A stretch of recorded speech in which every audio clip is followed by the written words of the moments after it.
Thanks to all who are joining. We're letting everybody take a moment to come into the conversation, and we'll get going just a moment.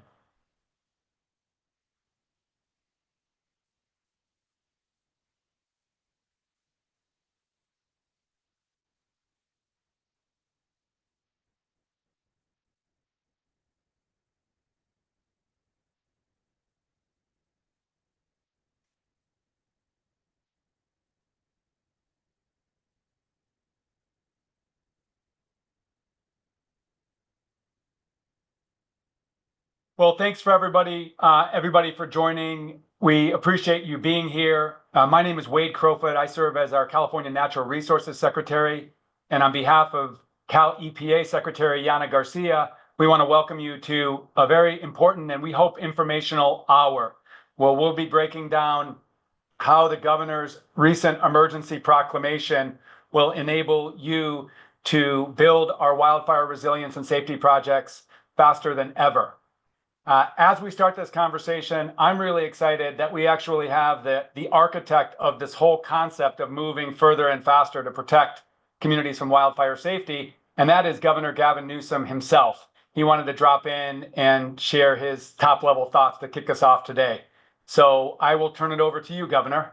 I appreciate it, Wade. Thanks, our Mr. Secretary, and everybody that joined in. We were having our morning meeting, and Wade was briefing all of us on this webinar, and the last minute I said I just wanted to join in and on the top and just express the following, which is gratitude to all of you, the doers that are making real our state and federal vision. At the end of the day, localism is determinative. It's each and every one of you coming together in every region of this state, coming together across jurisdictions, departments, agencies, and working together to row in a direction that we need to go. And I am very cognizant and mindful that we can't make up for the last 100 years. I'm very cognizant and mindful that good enough never is in this space. I'm very cognizant and mindful we have a hell of a lot of work to do moving forward. And my job, our agency representatives that are here today, Yana, Wade, and others, is to make your job easier so we can manifest and make real what we've been promoting. Wade will talk about, I'm sure, the investments, historic, unprecedented investments we've made in this space, some $2.5 billion that we trued up since the Brown years. And I say trued up because in addition to that, we were providing that $200 million a year from the cap and trade program. So in excess of $3 billion we've invested in this space. We have not reacted to the crisis of what's happening in vegetation forest management and fuel breaks.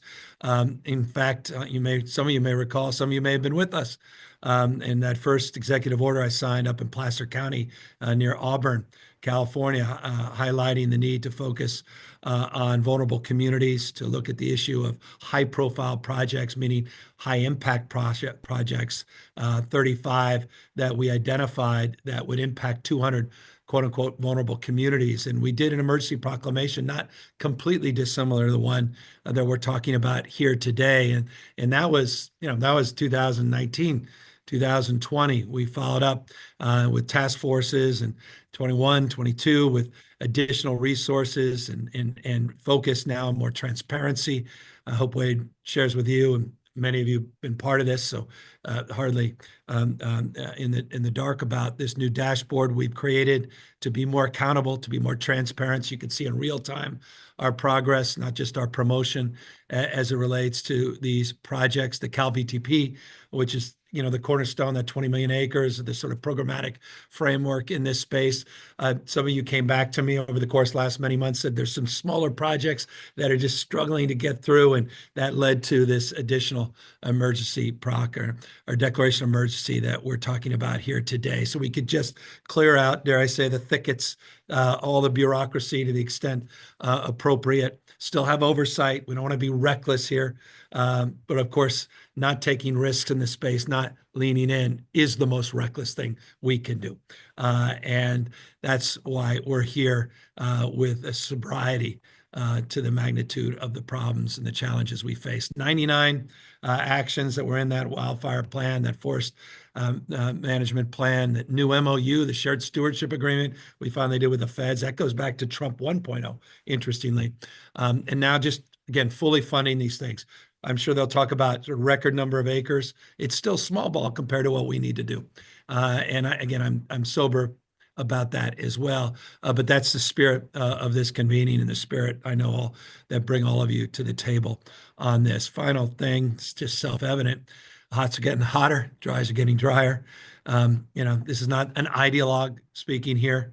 I believe in climate change. Some of you may not, but you have to believe your own eyes.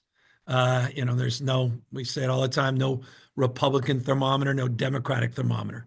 There's certain lived realities, places, lifestyles, traditions, places that have struggled to stay on the map. Those that are this remarkably resilient communities like Paradise and, Greenville and Grizzly Flats. We visited, all of us, many of you from those communities that have been torn asunder by the new realities. And of course, I'm being remiss, final words. I think it was 9 months, don't quote me, but plus or minus, of unprecedented conditions down in Southern California, this winter fire. And I say winter because, maybe we talk about the fact there's no fire season. I think we all kind of quietly said, well, January, May, a few weeks of January. Maybe that's the exception. You can't obviously even say that now. And those fires, November, December in Southern California, then January, and these hurricane winds that were attached to a fire. But it was, the fact that there hadn't been any rain in 9 months down there in the middle of January, or at least early start of January. They don't aid the conditions, they exacerbate them. And again, it's not who's to blame anymore, it's what to do. Take responsibility. We lead the world in fire suppression technology. People come from all over the globe to learn about what we're doing on new technology sprints, our RFI2, our new procurement strategies, and learning about FIRUS and all the task forces we've created, the largest aerial fleet of firefighting equipment of any jurisdiction in the world, civilian jurisdiction. That's your state of California, our state of mind, in partnerships with the Pentagon and a private sector in that space. But at the end of the day, it's prevention that has to also be here, not just response and recovery. And so you're that three-legged stool. You're critical. And again, long-winded, but short point. I just want to thank you for all your hard work, everything you've done to date, and more importantly, everything you'll do over the course of days, weeks, months, and years. Final signing legislation today to provide even more resources to all of you. Early action, the legislature just advanced, and I'll be signing that. That has tens of millions of dollars for conservancies to continue the fuels management, vegetation management. And so we just want to keep the pedal, the metal, as they say, and make sure that we are 10xing the acceleration of these projects in a way that still supports communities in an appropriate level of oversight. Appreciate everybody. Thanks, Governor. It's been 6 years since you've been here, and of course, just over 6 years since you spent time at the aftermath of the campfire in Paradise. And I remember the third, fourth day, you actually put out that first executive order to expedite this work, basically. And we've been at it for the last 6 years. So huge thanks. You are driving us to move further and faster. And while we can claim some progress, we hear you 100%. Amen. Thank you, everybody. Appreciate it. Thank you, Mr. Secretary. Thank you, Madam Secretary. Great. Thanks, Governor. So we are going to spend the first half hour providing more information about the governor's emergency order and then how we're rolling that out. I'll share some top level thoughts, turn it over to Secretary Garcia. Then we'll turn it to Lisa Leen Mager, our colleague, to really get into how do you actually apply for the suspension from all of the state permitting requirements that are normally in place in order to be able to deliver the project more effectively. And then the bottom half of the hour, we're going to spend time talking about beneficial fire, because that's a part of the emergency order as well. So James, do you want to share the second slide? So the governor referenced that we are tracking all of these projects that are hitting the ground, these wildfire resilience fuels management projects. And many of you know this, many of you represent dots on this map. But for those who don't, you can visit our wildfire task force site. And that link is available in the chat function as I speak. And you can go to our treatment dashboard. And this is capturing all of the projects that are happening across CalFire and our state conservancies and our local federal partners. The idea being we need to show where this work is happening, which is important. And as the governor says, we've greatly improved and expanded the amount of acres with much more work ahead. Next slide. Our colleagues at CalFire have now started to really specifically assess how each of these projects is performing when they encounter wildfires each wildfire season. So when there's a new wildfire, there's actually a team at CalFire that's identifying, are there wildfire resilience projects in the region? And then ultimately looks at how the wildfire was impacted from those resilience projects. And there are all sorts of case studies. And the short takeaway, my takeaway is these are effective ways to reshape fire, keep fire small, allow firefighters to take stands. So your work, these projects are making a big difference. Next slide. So the governor's emergency proclamation that he issued at the beginning of last month does three things. It provides Secretary Garcia and I the authority to suspend a range of state requirements to enable projects to happen more quickly if certain best management practices are followed, which Secretary Garcia will outline. So that's number one, is the sort of the suspension of state process. The second is, as the governor pointed out, it directs the Board of Forestry to take a look at the California Vegetation Treatment Program, or CalVTP. That's a big programmatic environmental document that allows large, complex projects to happen more quickly. That's been used and effective over several 100,000 acres of projects. So there's a focus on expanding its application to local responsibility areas and refining it to be even more useful to those getting these projects on the ground. And then the third area is a directive to Secretary Garcia and me to get back to the governor by the end of this month, very specifically with recommendations about how to get more beneficial fire on the ground. That's cultural fire by our tribal partners, prescribed fire. We know that safe, low-level fire has been a critical strategy for thousands of years of indigenous practice towards managing California's landscapes. And we know we need to restore more of this onto landscapes. So Yana and I are working to identify what we'll recommend to the governor. And at the end of our discussion today, you'll have a chance actually through a Snap online poll to provide specific input to us as we make those recommendations. So I'll now turn it over to my partner in all of this work, Secretary Garcia. Thank you, Secretary Crowfoot. Thanks, Wade. And thanks to all of you who are joining us here today. Really looking forward to not only explaining to you a little bit about what our approach is here, but really seeing how this can help us streamline beneficial projects as we move down the line.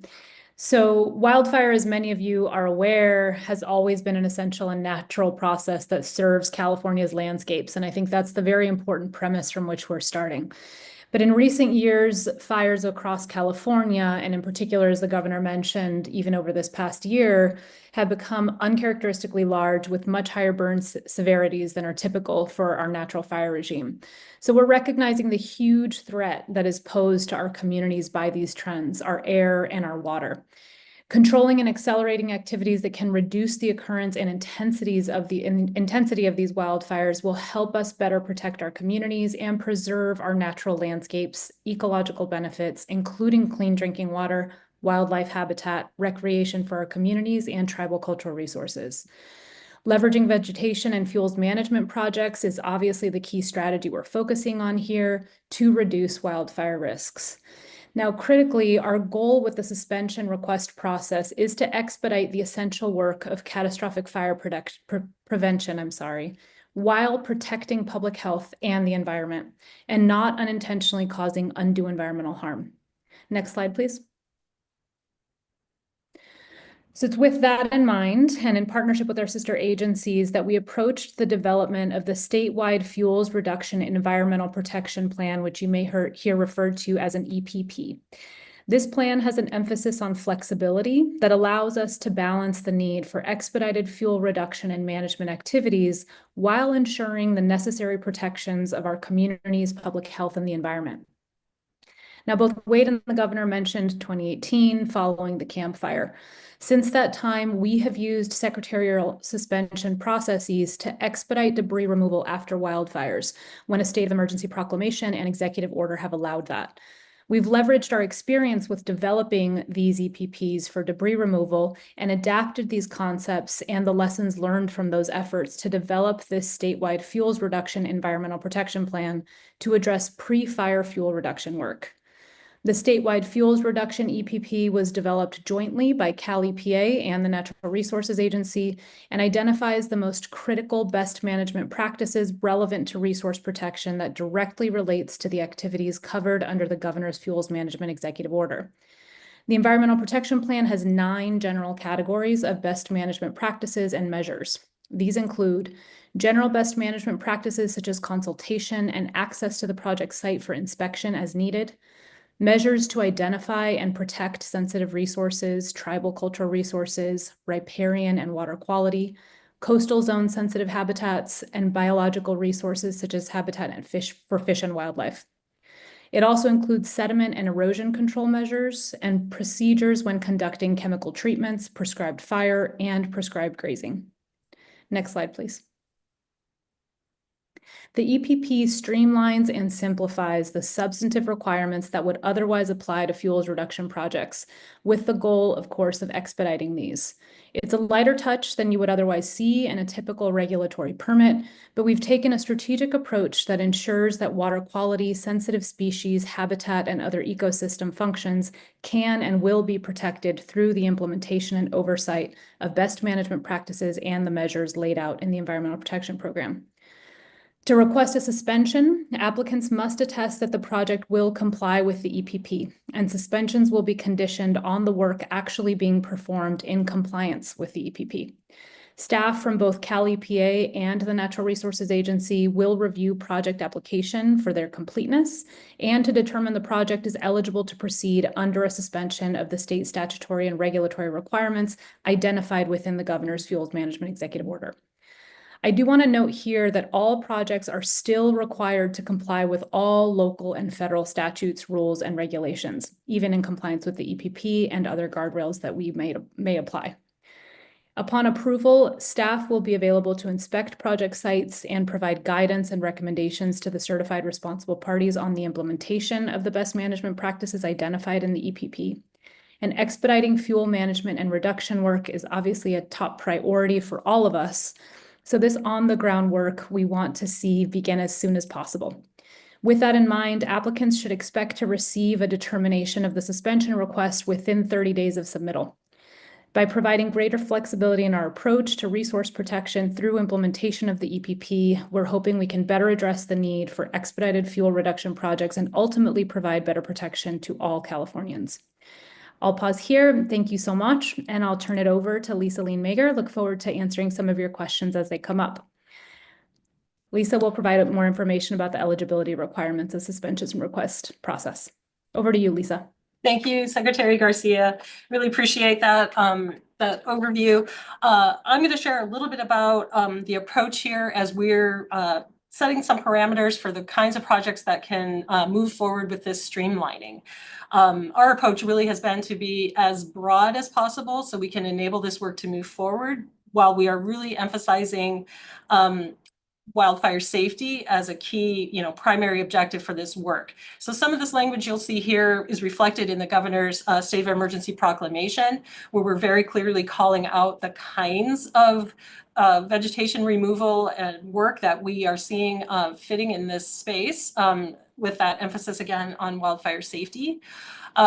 We are thinking of the urgency here, wanting to make sure that project requests are going to be submitted this calendar year in order to be eligible for this kind of streamlining. And importantly, we're really emphasizing that folks need to be contracting for the work to be done by certified, licensed, responsible parties.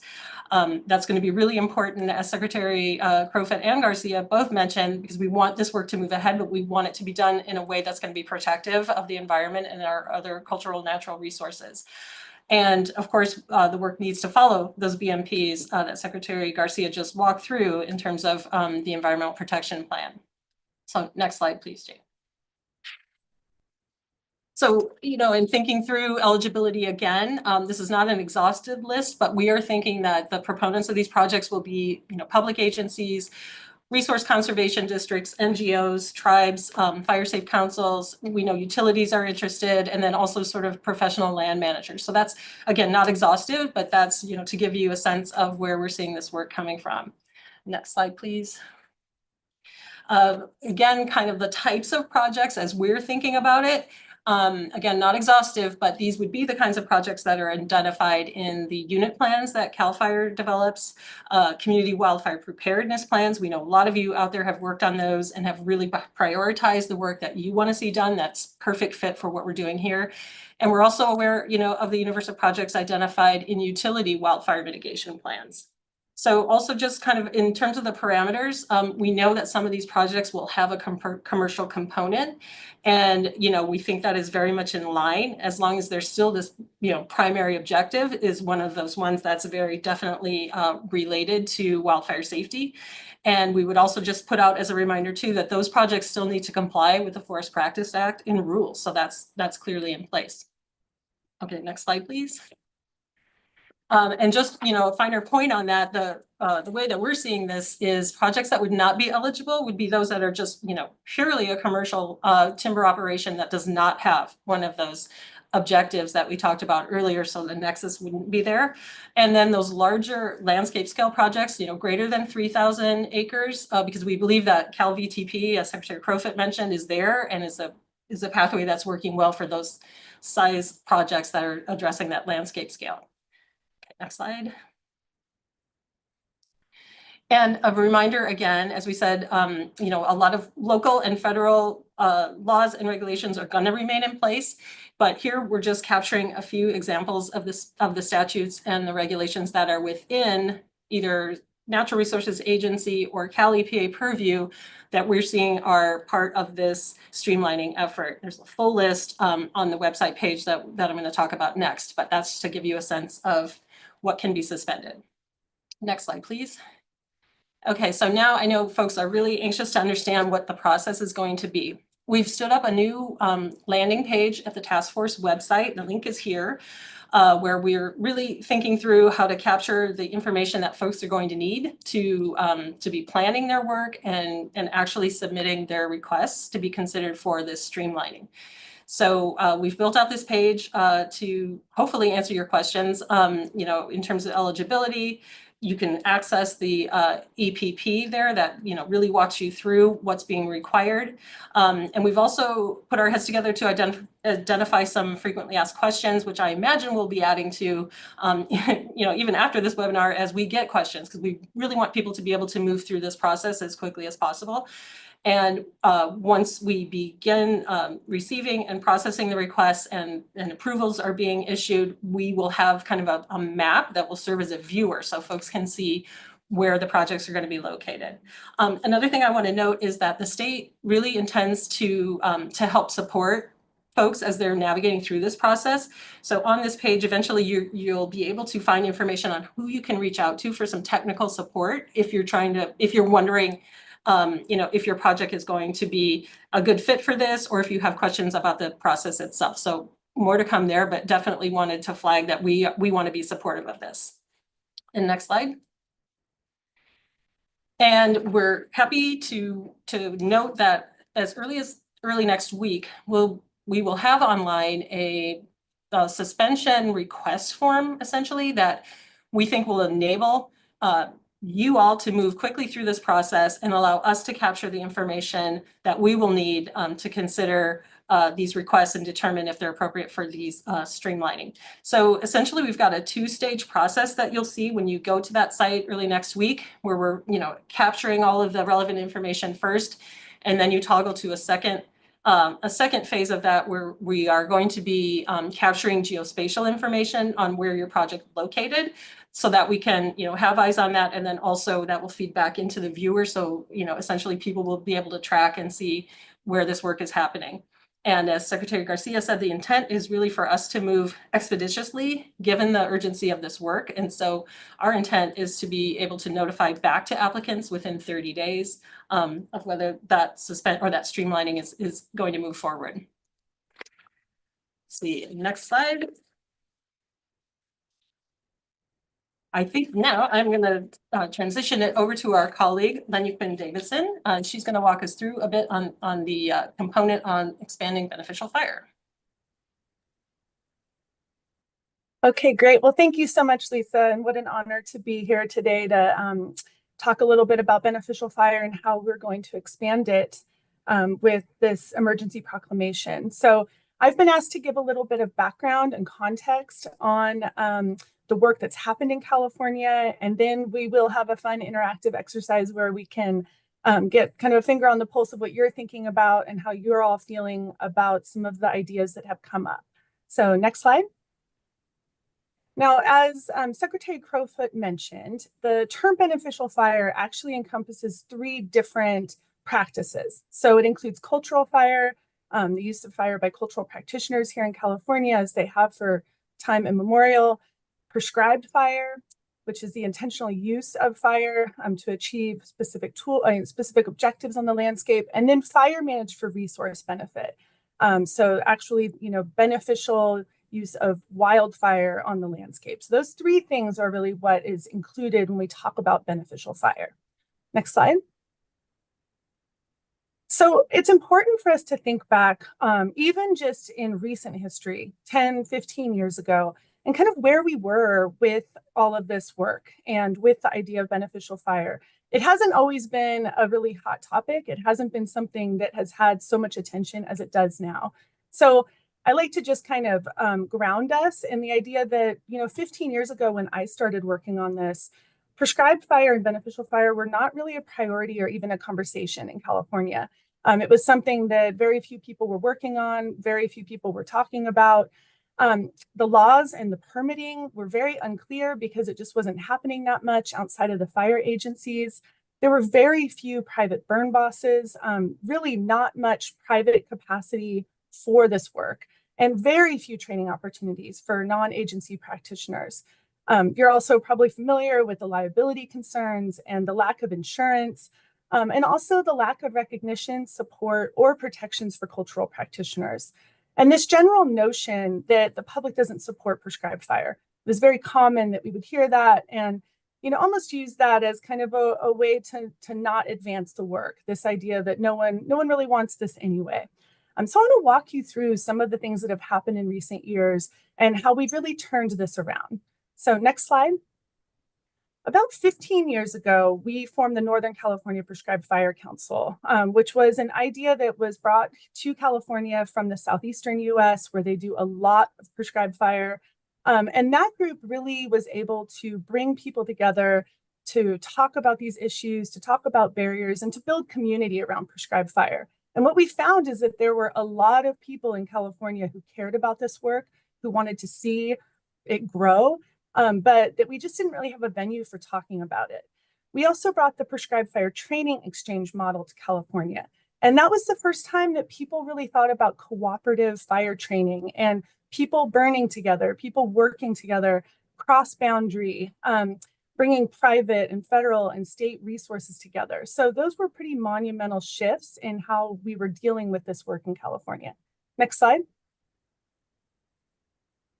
We've also had incredible leadership and inspiration from cultural fire leaders in California, people like Don Hankins and Margot Robbins and Bill Tripp and Ron Good and so many others who have really revitalized their cultural practices and brought more attention and interest to cultural fire practices in California. Next slide. And the Prescribed Burn Association movement in California, which started in 2017 when we imported that model from the Great Plains, and it has just grown with incredible momentum. We had 0 prescribed burn associations, which are community-based cooperatives for prescribed fire. So actual community members and landowners getting together and burning and training and leveraging resources. We had 0 in 2017, and we now have 32 across the state. And that's growing month to month. This work has just exploded in recent years. Next slide. So all of that work really set the stage for us to be able to articulate and understand what the real barriers were and how we were going to move forward on this work. So we had some pivotal reports that have come out. In 2021, the Karuk tribe, in partnership with Sarah Clark, an attorney with Shoot Mahali, developed the Good Fire Report. And if you haven't seen this, I highly recommend checking it out. This was one of the best articulations of the real issues and policy opportunities in California around beneficial fire. And it actually really informed the state's strategic plan for expanding the use of beneficial fire, which came out in March of 2022.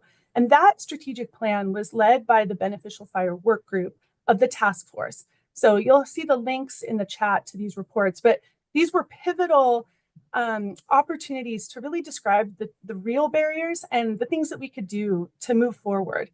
I will say the Good Fire Report had an updated version in 2024. So there's actually a Good Fire 2 that accounts for some of the changes that have happened and the movement that's been made. Next slide. Right now, I just want to walk you through some of the legislative progress. So all of that kind of social innovation and social movement around cultural fire and prescribed burn associations really allowed us to make progress in a legislative sense. And one of the big things that happened was Senate Bill 1260 in 2018 that developed this California State Certified Burn Boss program. Now, this program was the first time that private practitioners could be recognized for their leadership and their skill in prescribed fire.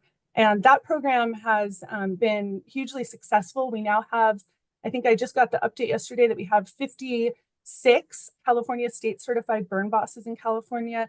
And we have about 120 other people who are in progress working toward that certification. Next. In 2021, we were able to pass Senate Bill 332, and this actually changed the liability standard in California to a gross negligence standard. This is a huge deal and really puts us on par with some of those southeastern states that are, the leaders like Florida that burns 2 million acres a year. That change to a gross negligence standard really creates a level of comfort for the practitioner and protection that's super important. Next. The Prescribed Fire Claims Fund passed through Senate Bill 926 in 2022, set aside $20 million to fill the insurance gap for this beneficial fire work in California.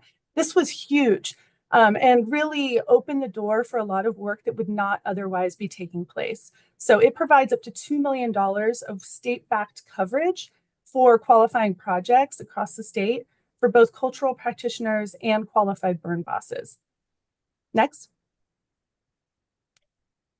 The Prescribed Fire Claims Fund had another real benefit, which was something that we hoped would happen when we started working on it. And that is that it would attract the private insurance industry back into California to cover prescribed fire and cultural fire projects. And that happened in 2024 with the development of some new private insurance options that mimic and build on the claims fund. So they essentially use the claims fund as kind of a deductible to provide coverage beyond that. And that was a huge step and really something that we hoped would happen. But it depended on those private insurers seeing the value in this work, which they did. And next, the last big step is the passage of Senate Bill 310, which was signed into law last fall. And we just recently had the first agreement between the Karuk tribe and the state to allow for tribal authority over permitting for beneficial fire projects. So this is a huge deal. There's been a lot of attention. I think there was a recent webinar specifically about SB 310, but really huge progress. If you look at this list, this is a few short years that we've been able to enact so much progress and so much change in California and really kind of move the needle on this beneficial fire work. Next slide. So if you look at this list again, and this is certainly not to say that we have solved all the problems or that there's no more work to do, but we have really shifted the whole tone of the beneficial fire work that we do. It is a huge conversation. People are super involved. Even the prescribed burn associations alone are engaging thousands and thousands of people across California who even 5 years ago wouldn't have seen a place for themselves in this work. And we really don't have that idea that the public doesn't support prescribed fire anymore. Now it's really that the public is demanding it on some level. And, we see that, obviously, that's kind of what we're seeing reflected in this webinar and in the work that we're all doing to better pave the way for this. I will say last Friday, a week ago, we had a beneficial fire roundtable in Sacramento that was hosted by Secretary Crowfoot and by Lisa and others. And we had about 100 leaders in beneficial fire from the regulatory agencies, from other partners, come together to really put their minds together and come up with ideas and next steps. And those are some of the things that are going to bubble up as we do the polling here in a few minutes. Next slide. I did just want to point to one key quote that comes out of our state strategic plan for expanding the use of beneficial fire. And again, as I mentioned before, this came out in 2022. But in there, we did say that by 2025, we envisioned that California would have the policies, programs, capacity, and knowledge to effectively deploy beneficial fire. I can't say that we've gotten completely to where this quote says we should be, but we have done a lot. And I think we've really set a foundation for the work that's going to come right now. And we're in a really good position to be very specific and targeted about what needs to happen next. So that's where you all come in, and that's where these next few weeks are so important. We have a huge opportunity, to make recommendations to the governor and to really continue to make progress and to open up opportunity for this work. Next slide. So what's next? You heard a little bit about this on the front end of the webinar, but there are some opportunities for you to give input and to help frame up and provide recommendations for what's going to come next. So with regard to beneficial fire, there is an opportunity for you all to submit written recommendations for expanding the use of beneficial fire. And you can see that email address there. I believe they're also going to put it in the chat. Yes, they did. So if you have thoughts, if you have things that you think we should be thinking about, if you have partners who you think really need to be involved in this conversation, we welcome you to submit emails, send them in. The time frame is really tight. The final recommendations need to go to the governor on April 30th. So it's not a lot of time. I recommend that if you plan to submit comments, do it this weekend. That would be really helpful for us. And then you can also see the information there on the suspension requests. So there's a separate email address that is available if you have questions on the state of emergency and the suspension requests. So with that, we're going to switch our screen over and do some polling. And so we're using something called Mentimeter. And just in a second here, you're going to have an opportunity to scan that QR code, or you can go to menti.com and insert the code that's listed there. This will also be in the chat. So you can see there's a hyperlink in the chat. So get yourself all logged in, and then we're going to start asking some fun questions. And hopefully this will be something that that'll be fun for you and a way for us to collect some input from you. So let's go ahead and go to the first question. And again, if you missed that QR code, the link is in the chat. So the first thing is we just want to know, who are all of you? There are 1.1 thousand people on this webinar. So that's an amazing group. Thank you all for coming out. And let's see where you're coming from. It's a fun tool that allows us to be pretty interactive.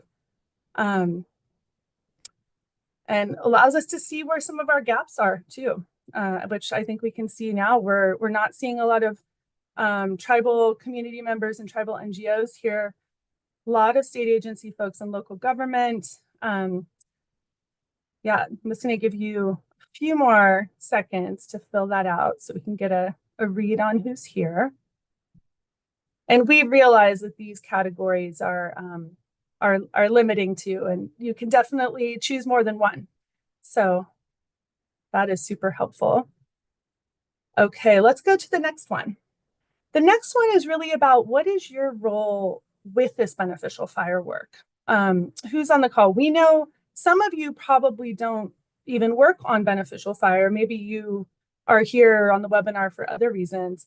So look at all those practitioners. That's fantastic. So I'll just give you a few seconds to see who else is on. Well, the practitioners are really outweighing everyone else. That's so awesome. Love to see that. Okay, so those were the easy questions. Let's go ahead and move to our next question, which is an open-ended question that you actually type an answer out to. And we want to know what you see as the biggest barrier to beneficial fire in California. So I'm going to be quiet for a few seconds, and I'm going to give you about 20, 30 seconds to just weigh in there. And we can kind of scroll down and see what people are writing. And we will have all of these results to inform our process. Just so you know, this isn't just for fun here. This is really helpful for the process that we have coming up over the next few weeks.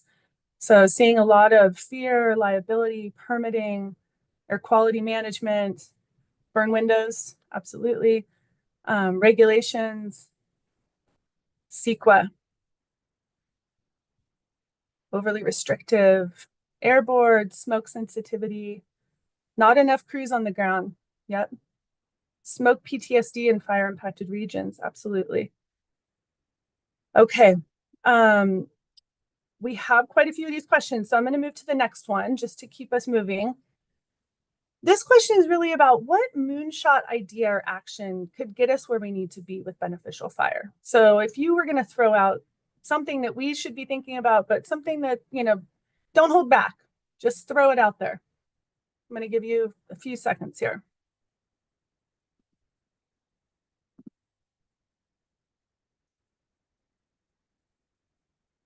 Okay, yeah, we can scroll down. These are all super helpful.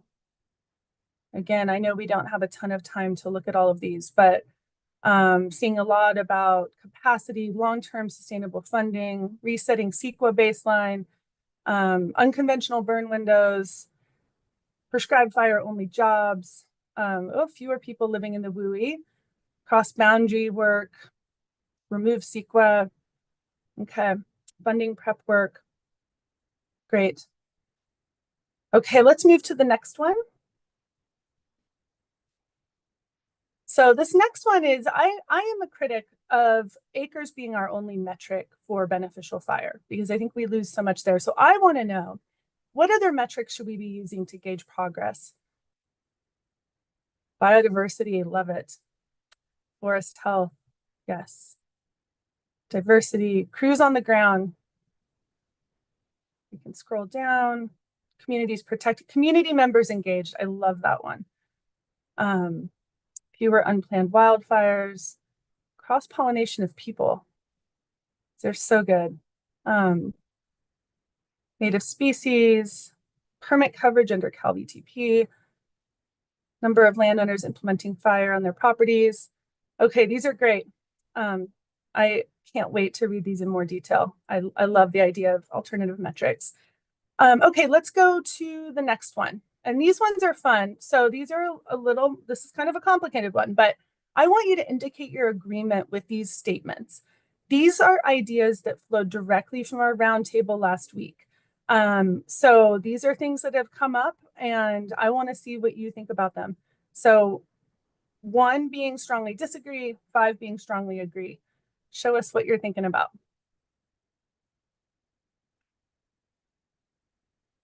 So this is really fun because you can see the spread of how you are all responding. So one of them is, as we expand beneficial fire, we need to invest in education and resources for communities to better live with smoke. We have to deal with the reality that we're going to have more smoke. And so I see that there's broad agreement that but that is something we need to focus on. Children in California should be learning about beneficial fire in school. That one is clearly winning, which is great, and I totally agree with that. There should be no cost to the practitioner for air quality permits and smoke management plans for beneficial fire. This one's a little more mixed, which is interesting. Very interesting. And then CEQA should be waived or streamlined for qualified burn bosses and cultural practitioners. So this one was something that did come up in our conversations last week. Interesting to see that is also kind of a spread. I'm going to give you 10 more seconds on this one. Okay, let's go to our next one. One more set.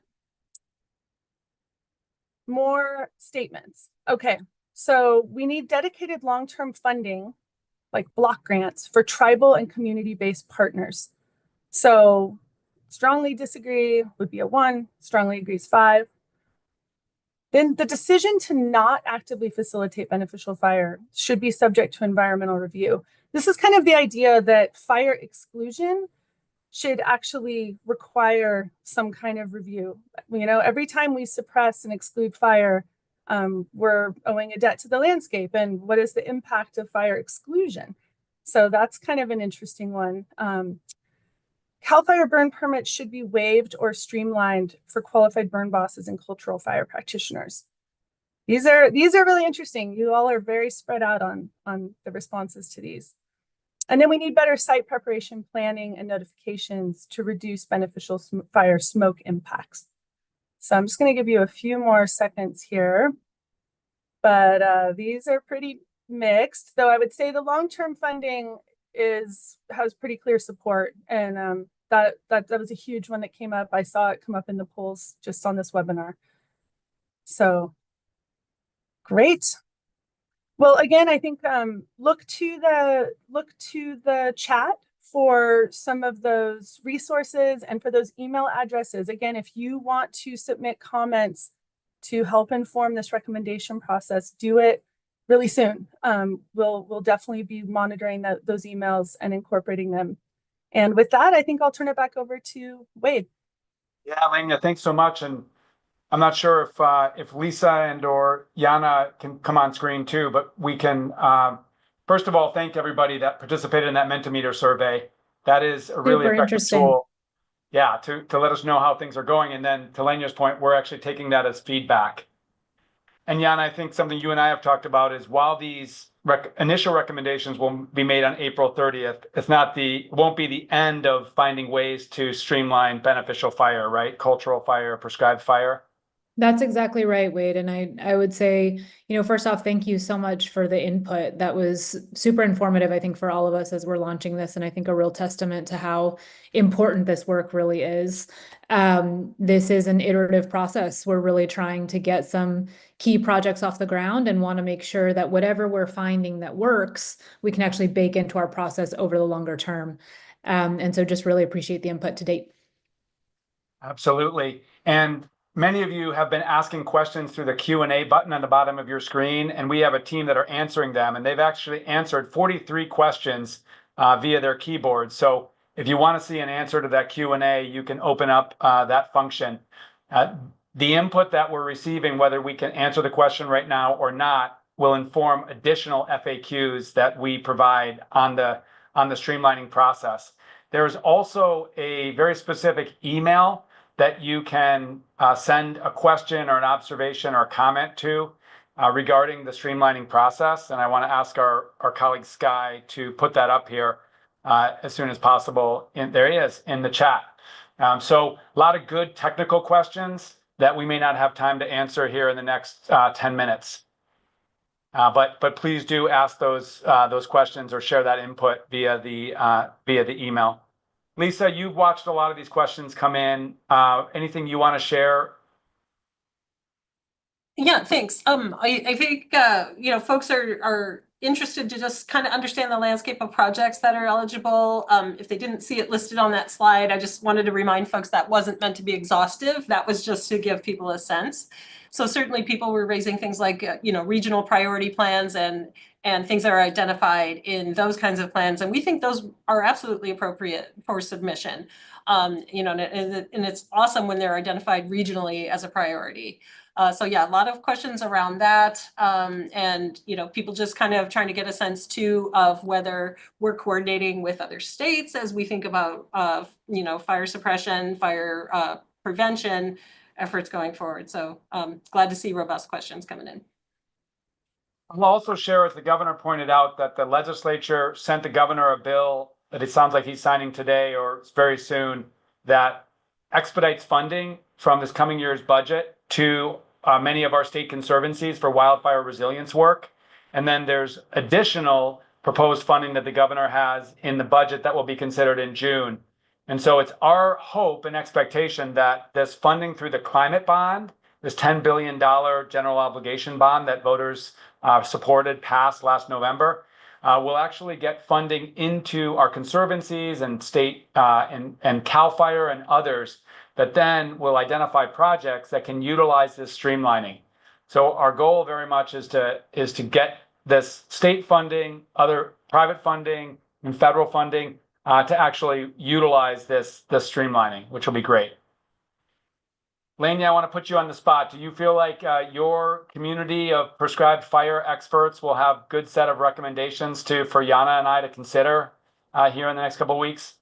Yes, definitely. In fact, you know, it's something that we've been working on obviously for years, but also even in like the last month since the proclamation came out, there's a group of us who work on these issues a lot, and we've been putting our heads together. And last Friday's roundtable was so helpful for getting diverse perspectives and really seeing the amount of shared vision that there is on these issues.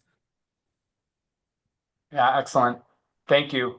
I would also just add, you know, I hear a lot, and including here in this space, of the considerations around air quality more broadly. I really like this notion that, you know, we also need to be cognizant of the environmental impact of limiting good fire.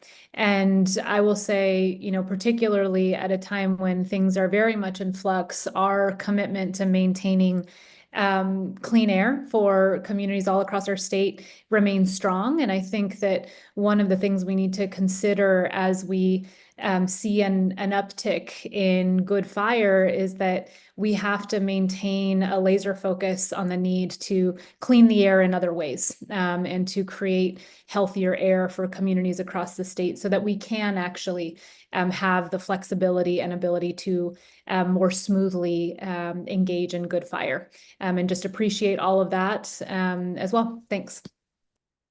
Yeah, such a good point. And I want to just react to some questions that are coming in about other agencies that are really important partners, including Caltrans, state parks, Fish and Wildlife with over 1 million acres of ecological reserves. So one thing we're focused on doing is ensuring those partner agencies understand the streamlining that we have in place. And, you know, from a practitioner standpoint, we want to make sure that all state agencies, including Secretary Garcia's, mine, but these other state agencies are leaning forward to streamline these projects as well. So rest assured, there is that level of communication. Good. Well, it's Friday afternoon. Let's give everyone back their last 5 minutes. Yana, Secretary, huge thanks for co-hosting this. Lania, for all you've done and continue to do. And then Lisa, you and the team across Cal, EPA, and CNRA and the task force have worked so hard to get this suspension process up and running. So we're really excited. A race to see who will submit the first request for suspension. And of course, following those best management practices. As we Thanks said, to everyone on the ground doing the good work. Thank you. Yes, that we look forward to going out and visiting. So last slide before we conclude, an email address if you have questions on the project streamlining request and the process we've laid out, and a specific email if you have input on our beneficial fire recommendations that we're developing for the governor.